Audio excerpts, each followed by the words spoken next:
টাকা জীবনের এক অবিচ্ছেদ্য অংশ। আধুনিক সমাজে টাকার গুরুত্ব এতটাই বেশি যে এর অভাব হলে অনেক সমস্যার সম্মুখীন হতে হয়। কিন্তু আমরা অনেকেই তাৎক্ষণিক চাহিদা মেটাতে গিয়ে ভবিষ্যতের জন্য সঞ্চয় করা ভুলে যাই। বর্তমান সময়টা হয়তো আমাদের মনে এই ভুল ধারণা জন্মায় যে যা আছে তাই যথেষ্ট, কিন্তু এর ভবিষ্যৎ অনিশ্চিত। আর সে অনিশ্চয়তার মুখোমুখি হওয়ার জন্য অর্থ সঞ্চয় করা খুবই গুরুত্বপূর্ণ। আর তাই বলা হয়, টাকা আজ বাঁচালে কাল টাকা আপনাকে বাঁচাবে। তাই আজকের ভিডিও থেকে আমরা জানবো কেন আমরা টাকা সঞ্চয় করব ও সঠিক মানি ম্যানেজমেন্ট এবং কিভাবে টাকা সঞ্চয় করবেন। এই সব বিষয়গুলোকে আমরা কয়েকটা পার্টে বলতে যাচ্ছি, তাই আজকের ভিডিওটা আপনাকে সম্পূর্ণ দেখতে হবে। আশা করি আজকের এই ভিডিও থেকে আপনি ভালো কিছু শিখতে পারবেন। তাই চলুন ভিডিওটা শুরু করা যাক। লেসন নম্বর 1, টাকা সঞ্চয়ের প্রয়োজনীয়তা। টাকা সঞ্চয় করার গুরুত্ব একথা বলে শেষ করা যাবে না। এটি শুধু ভবিষ্যতে নিরাপত্তা দেয় না, পাশাপাশি এটি আমাদের অনেক বিপদ থেকে রক্ষা করে।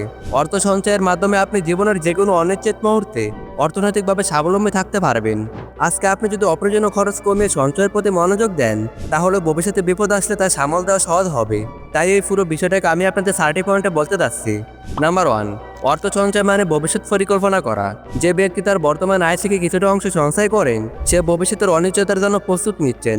ভবিষ্যতে যদি হঠাৎ করে চিকিৎসার প্রয়োজন হয় বা চাকরি হারান, তখন আপনার সঞ্চিত অর্থ আপনাকে সেই কঠিন সময় পার করার হাতিয়ার হবে। তাছাড়া বয়সের সঙ্গে সঙ্গে কাজ করার ক্ষমতাও কমে যেতে পারে, তখন আপনার সঞ্চিত টাকা আপনার সবচেয়ে বড় সহায়ক হবে।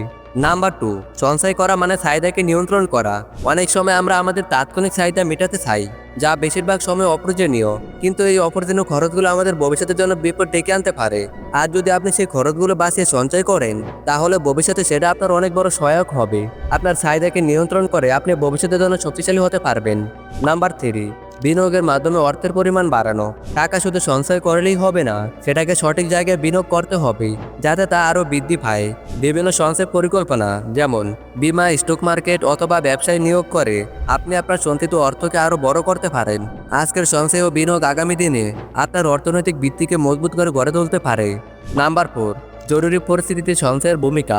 জীবনে যে কোনো সময় জরুরি পরিস্থিতি তৈরি হতে পারে সেটা স্বাস্থ্য সংক্রান্ত বা চাকরি সমস্যা বা পারিবারিক কোনো দুর্ঘটনা। এই পরিস্থিতিতে টাকা সঞ্চয় করা থাকলে আপনি সেই সমস্যাগুলোকে সহজে মোকাবেলা করতে পারবেন। এমনকি ব্যবসায়ের ক্ষেত্রে খারাপ সময় এলে সঞ্চিত অর্থ সেই সময় ব্যবসাকে আবার দাঁড় করাতে সাহায্য করবে। লেসন নম্বর 2, সঞ্চয়ের অভ্যাস কেন গুরুত্বপূর্ণ। অনেকে মনে করেন যে তাদের আয় কম, তাই তারা সঞ্চয় করতে পারবেন না, কিন্তু এই ধারণা একেবারেই ভুল। আয়ের পরিমাণ যত কমই হোক না কেন, সঞ্চয় করা সম্ভব। আসল কথা হলো সঞ্চয়ের অভ্যাস তৈরি করা। ছোট ছোট পরিমাণে সঞ্চয় করলেও তা সময়ের সঙ্গে সঙ্গে বড় আকার ধারণ করে, আর সেখান থেকে শুরু হয় আর্থিক সুরক্ষা। এটাকে আমরা 3টি পয়েন্টে ভাগ করে সহজ ভাষায় বোঝার চেষ্টা করি। যেমন ব্যয় নিয়ন্ত্রণ করা। সঞ্চয়ের প্রথম ধাপ হলো অপ্রয়োজনীয় ব্যয় নিয়ন্ত্রণ করা। আমরা অনেক সময় এমন কিছু জিনিস কিনি যা আমাদের প্রয়োজন নয়। সেই অপ্রয়োজনীয় খরচগুলোকে চিহ্নিত করে সেগুলো বাদ দিলে আপনি দেখবেন আপনার হাতে অনেক টাকা বেঁচে যাচ্ছে, যা আপনি সঞ্চয় করতে পারেন।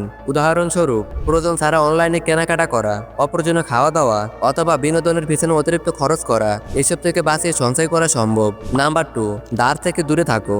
সঞ্চয় করা থাকলে আপনার ধার বা ঋণ নেওয়া প্রয়োজন হবে না। অনেক সময় দেখা যায় অপ্রত্যাশিত খরচের জন্য ঋণ নিতে হয়, কিন্তু যদি আগে থেকে কিছু টাকা সঞ্চয় করা থাকে, তাহলে সে পরিস্থিতিতে ঋণ না নিয়ে আপনার সঞ্চয় থেকে খরচ করতে পারবেন। এতে ভবিষ্যতে আপনাকে কোনো সুদ দিতে হবে না, যা আপনার অর্থনৈতিক অবস্থাকে আরো শক্তিশালী করে রাখবে। নাম্বার 3, টাকা সঞ্চয় করা মানে শুধু ভবিষ্যতের জন্য অর্থ জমা করা নয়, বরং মানসিক শান্তি পেতে পারেন। সঞ্চয় থাকলে আপনি সবসময় নিশ্চিন্তে থাকতে পারবেন, কারণ আপনি জানেন যে কোনো কঠিন সময়ে আপনার হাতে কিছু অর্থ আছে যা আপনাকে সাহায্য করবে। এটা আপনাকে মানসিকভাবে আরো শক্তিশালী ও আত্মবিশ্বাসী করে তুলবে। লেসন নম্বর 3, কিভাবে টাকা সঞ্চয় করবেন। টাকা সঞ্চয় করা কঠিন মনে হতে পারে, তবে এটি খুবই সহজ। প্রথমে ছোট থেকে শুরু করুন। আপনার আয়ের একটি ছোট অংশ প্রতি মাসে সঞ্চয় করুন, তারপর ধীরে ধীরে সেই পরিমাণে টাকা বাড়াতে থাকুন। নিচে কয়েকটি ধাপ দেওয়া হলো যেগুলো আপনাকে সঞ্চয় করতে সাহায্য করবে। নাম্বার 1, একটি বাজেট তৈরি করুন। সঞ্চয় শুরু করতে হলে প্রথমে আপনাকে একটি বাজেট তৈরি করতে হবে। মাসিক আয় ও ব্যয়ের একটি তালিকা তৈরি করুন। দেখুন কোথায় অপ্রয়োজনীয় খরচ হচ্ছে এবং সেগুলো কমানোর চেষ্টা করুন। একবার আপনার বাজেট নিয়ন্ত্রণে এলে সেখান থেকে নির্দিষ্ট একটি অংশ সঞ্চয় করুন। নাম্বার 2, একটি সঞ্চয় লক্ষ্য ঠিক করুন। সঞ্চয় শুরু করার সময় নির্দিষ্ট লক্ষ্য স্থির করা খুবই গুরুত্বপূর্ণ। লক্ষ্য থাকলে আপনি সঞ্চয়ের জন্য আরো অনুপ্রাণিত হবেন। উদাহরণস্বরূপ, আগামী 6 মাসের মধ্যে 10,000 টাকা সঞ্চয় করার পরিকল্পনা করতে পারেন। লক্ষ্য স্পষ্ট থাকলে আপনি খরচের সময় সতর্ক থাকবেন এবং সঞ্চয় বাড়াতে পারবেন। নাম্বার 3, সঞ্চয়ের জন্য একটি আলাদা অ্যাকাউন্ট খুলুন। সঞ্চয়ের অর্থ আলাদা রাখার জন্য একটি ব্যাংক অ্যাকাউন্ট খুলুন।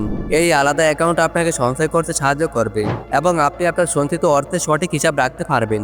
নাম্বার 4, বিনিয়োগ করুন। সঞ্চিত অর্থ শুধু ব্যাংকে রেখে দিলে খুব বেশি বাড়বে না, তাই সঞ্চয়কে সঠিক জায়গায় বিনিয়োগ করা খুবই গুরুত্বপূর্ণ। আজকাল অনেক বিনিয়োগ পরিকল্পনা আছে, যেমন ফিক্সড ডিপোজিট, মিউচুয়াল ফান্ড অথবা শেয়ার মার্কেট। আর্থিক পরামর্শ নিয়ে আপনার সঞ্চিত অর্থকে এমন জায়গায় বিনিয়োগ করুন যেখানে তার সময়ের সঙ্গে সঙ্গে বাড়বে। এই ভিডিওটি যদি আপনাদের ভালো লাগে তাহলে অবশ্যই লাইক দিন, শেয়ার করুন এবং আমাদের চ্যানেলটি সাবস্ক্রাইব করতে ভুলবেন না। আরও এরকম মোটিভেশনাল ভিডিও পেতে আমাদের সঙ্গে থাকুন। ধন্যবাদ।